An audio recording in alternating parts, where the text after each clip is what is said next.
Cette semaine, dans le Macronomètre, nous allons évaluer le plan culture du gouvernement avec une note de 4 sur 10.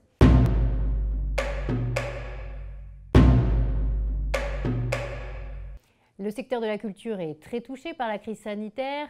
Il est envisagé à peu près 25% de chute du chiffre d'affaires pour 2020, avec des disparités. Certains, les musées, le spectacle vivant, prévoient des chutes de plus de 70%. De l'autre côté, les plateformes de streaming musical augmentent de 8%, ainsi que les jeux vidéo en ligne de 15%.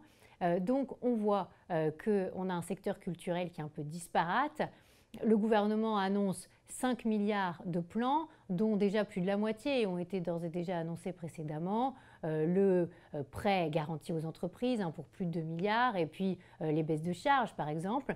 Donc stricto sensu, le plan nouveau, c'est plutôt 2 milliards d'euros, dont presque la moitié est consacrée aux intermittents du spectacle, 950 millions d'euros, qui sont consacrés à prolonger les droits des intermittents jusqu'en août 2021. Ce qui est très généreux dans la mesure où, par exemple, si on compare aux indépendants, eux ne sont aidés par le gouvernement que jusqu'à fin juin 2020 par rapport à leur chute de chiffre d'affaires. Donc on voit que là, le gouvernement met vraiment le paquet sur les intermittents, alors qu'on sait que d'ores et déjà, leur système de chômage est déficitaire d'1 milliard d'euros par an. Il y a aussi des aides pour les TPE, PME du secteur culturel. Par exemple, les théâtres privés vont être aidés jusqu'à 70 000 euros par an en fonction de leur perte de chiffre d'affaires, et puis des commandes publiques qui sont envisagées pour les jeunes artistes. Bon, tout ça, c'est dans les dépenses, et puis le gouvernement compte aussi sur des recettes supplémentaires. Comme les plateformes ont bien marché pendant le confinement, beaucoup ont l'idée d'augmenter la taxe sur ces plateformes, sur Disney+, sur Amazon, Amazon Prime, ou sur toutes les plateformes de type Apple. Alors, ces plateformes, elles payent déjà 10 millions d'euros par an, avec 2% de leur chiffre d'affaires qui est taxé.